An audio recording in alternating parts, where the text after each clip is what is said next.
Hi Capricorn, welcome to your April 2018 Astro Update. It's Rena here. So Capricorn, as the month begins, there is a Mercury retrograde, hot and heavy. And this is going to be in your fourth house of home and family. Your fourth house is Aries, and you have the Sun in Aries until the 19th. But from the date of March 22nd, last month, and that's a wink, wink, wink, nudge, nudge, because I'm recording this before March 22nd, there's going to be a retrograde until mid-April. So a Mercury retrograde in the fourth house can be, for instance, if you're trying to sell a house and you're kind of like, okay, oh, finally, it closed. Okay, where's the document? And then they find out the house has termites or something. I'm just being facetious, but I'm saying there's snafus, there's delays, and so you may have to go back to the drawing board in some way. And the nice thing, though, is that Mercury goes direct on the 15th, and this is the same date that you have a new moon at 26 Aries in that house. So it's a new beginning for you in terms of home matters. And this is really great because this can allow you to recover. I was going to say recuperate, same thing, from any kind of strange, communication breakdown that may have occurred. Now, the other thing that I wanted to kind of bring to your attention is that it's possible that this could also affect your family of origin. So, for instance, you have something going on with your mother particularly, because the fourth house can be mother, and you send her an email, she misunderstands you, and there's some kind of a conflict, or there's just maybe a missing email. You thought you sent it, and it was sent to the draft. The server wasn't working. The reason I'm being so detailed is because these things have happened to me where an email didn't get sent. It's rare, but it happens. And during a Mercury retrograde, it's a very good idea to totally double check things and make sure that all of your emails actually do get sent and that they're not still in draft stage. So that could be going on for you then, but it does get resolved, as I said. And, when you think of the typical Mercury retrograde, it doesn't always connect with the new moon. And so sometimes it can still feel like there's a lot kind of that hasn't been resolved. And yet, happening on the same day, I have to think that this is a message from the universe that is telling us that things are going to quickly get resolved because there is a shadow period after the actual Mercury going direct. I never care. I'm just so happy when Mercury goes direct that overshadows everything else, pardon the pun. So that's happening now. Your sun being in this fourth house can really give you this sense of positivity when it comes to home matters. Maybe there has been a little bit of a snafu, but you may be confident that you can work things out. And then the sun goes into the fifth house on the 19th. The sun rules the fifth house, the house of falling in love, creativity, the business that you own, which is a form of creativity. And it can also be, the fifth house can be like parties and other kinds of things that you do for fun. And with the sun there, you're going to have that fun-loving spirit. Maybe you were feeling very serious. I was going to say uncharacteristically, but actually for Capricorn, I had Aries on my brain, and I was thinking of you being an Aries. But actually with Capricorn, you typically are a serious person. But now you may let your hair down a little bit, Capricorn. And if you're looking for love, this is a very good period for it because Venus is in this sector until April 24th. So you've already got your love life heating up in the sense of, even if you're not actually in a relationship, a dating relationship with somebody, you may be flirting with them. You may be admiring them and even falling in love with them from a distance. So there's definitely romantic vibes flowing, and you can look to the period when there's a new moon in Taurus, which will happen on May 15th, as perhaps the catalyst for the actual time when you are courting this person, which is an old-timey expression, of course. We say dating, but even now it's like dating almost seems like a joke because some people just cut right to the chase, don't they? If you know what I'm talking about. So anyway, that's happening. And then Venus goes into 6th house on April 24th, and that is the work sector. So it can be a situation where you're finding that your work environment is a lot more pleasant than it has been recently. And it could be because you got a raise, Venus, the money angle. It could be because someone who you clashed with, like a coworker, has amscrayed, has gotten out of there. And now all of a sudden it changed the workplace. Isn't it amazing how one bad apple can spoil the bunch? Even when other people are trying to be positive, and you got that one person who is just like trying to, spread stuff about other coworkers, and so that might be what happened. And then all of a sudden, working in this particular office is pleasant again. But something is pleasant. Something makes you feel like it's okay. It's not a chore to go to work. And it could be too, if you're working for yourself, which Venus in those 2 houses, that could represent that you have launched your own business, you're starting to turn a profit, and you don't have to go into an office, and you feel like your days are a lot less rushed. You may even feel a little bit lazy. Venus can be lazy and indulgent in the 6th house. So it's almost like, hey, I work for myself now. Nobody can tell me what to do. And if it gets too bad, you might not even tell yourself what to do. And I remember hearing that expression somewhere. I thought that was funny. But anyway,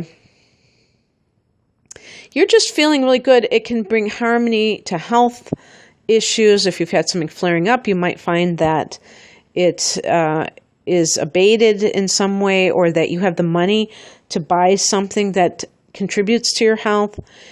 And so what else? The new moon, as I said, on the 15th, and this is going to, help you if you're trying to sell a house.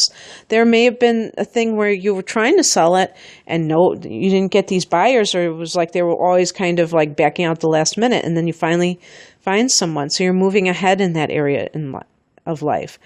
The other big news is that both Saturn and Pluto are retrograding, and this is in your 9th house, Capricorn. The 9th house is Sagittarius's house in the universal chart. This deals with philosophical matters.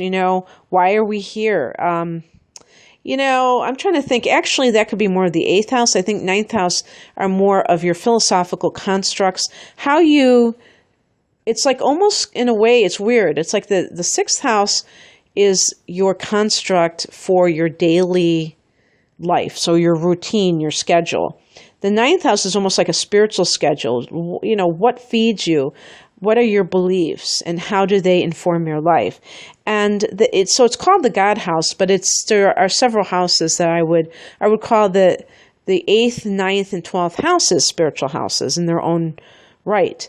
But the 9th house is the house of anything related to religion, but also, or spirituality, as it pertains to a particular teaching, a set of dogma perhaps. But it's also foreign travel. It's also higher education. So there's a sense with all of these things of expanding yourself, either expanding yourself spiritually, expanding yourself mentally, expanding yourself physically by traveling here and there, far-flung places. So with these 2 planets retrograding, for Capricorn, and by the way, Saturn is your ruler. So Saturn in the 9th house has particular importance for you.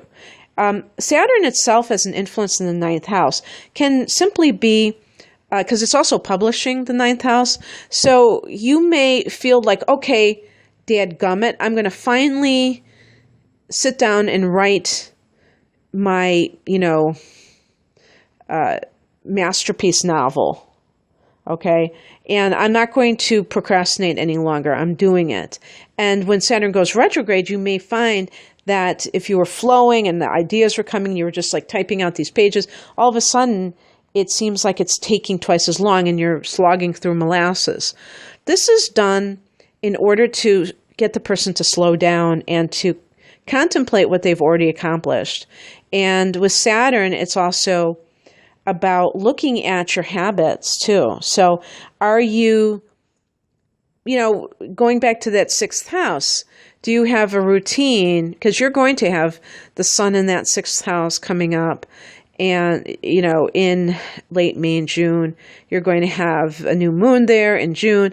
All these things related to how you organize your time. And so Saturn may be saying, if you really want to do this, how do you trip yourself up? Do you have the discipline? Do you have what it takes? And you may even have a bit of a, what do they call that, kind of philosophical crisis where you're thinking, is it worth it? Maybe you're even, especially if it's going very difficultly, or it's like taking a long time to kind of write, all of a sudden, you may be thinking of throwing in the towel, but of course that might not be a very good idea.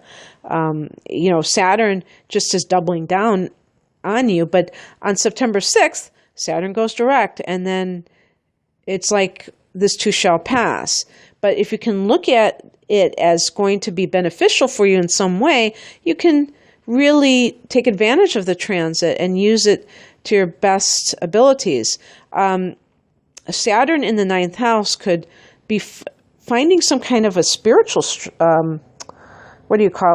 schedule or a structure to your life, some kind of a practice that helps you, and maybe even studying, yoga training, teacher training, or something that you can utilize for years to come, because Saturn is all about security and organization for the future. It's not just about being happy in this moment.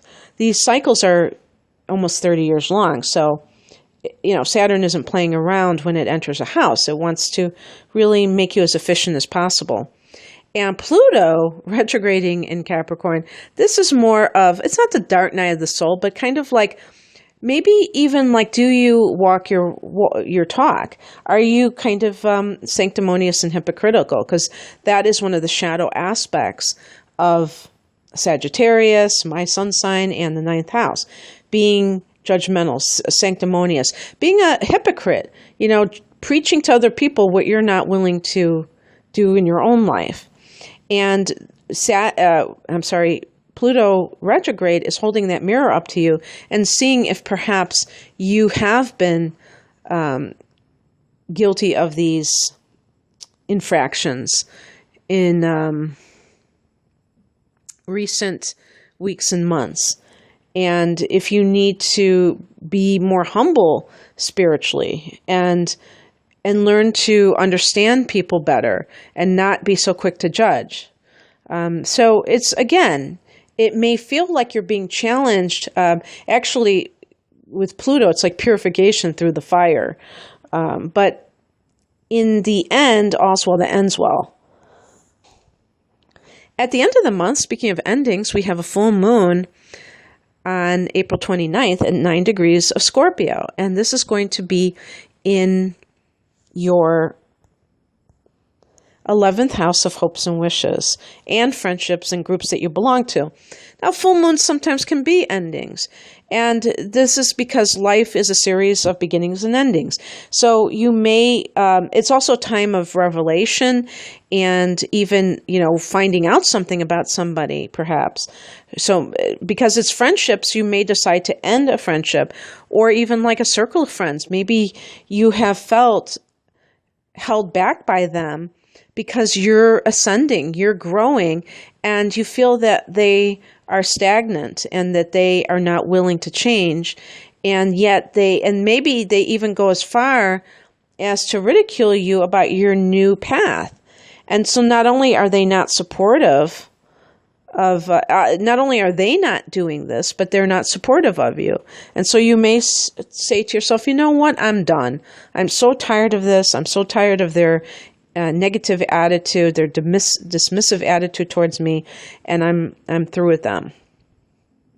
I want to attract a new circle of friends that is, less into partying and more into meditating, something like that. And it could be that you realize one of your long dreamt about goals. Maybe you finally have come to some point where you can have your dream come true. And maybe it does have to do with moving into your dream house at the time of that new moon in Aries. Perhaps that was the house that you really wanted to live in. So it's very interesting, and I hope that you enjoyed this, Capricorn. If you would like a private reading, especially since you guys have all that Capricorn, these long-term transits. Saturn is only a few years, but Pluto, you've already had Pluto 10 years, 5 more to go. And Uranus and Aries recently. And it's so challenging because these are hard angles, squares, oppositions, and even conjunctions. Having a conjunction between your Sun and Saturn, or your rising sign in Saturn, these are also, but for you it's a lot easier since Saturn is your ruler, and you're comfortable with that kind of a challenge, and you're up for it too, so that's good. But anyway, the link to my website is below. Have a wonderful month, Capricorn. Bye.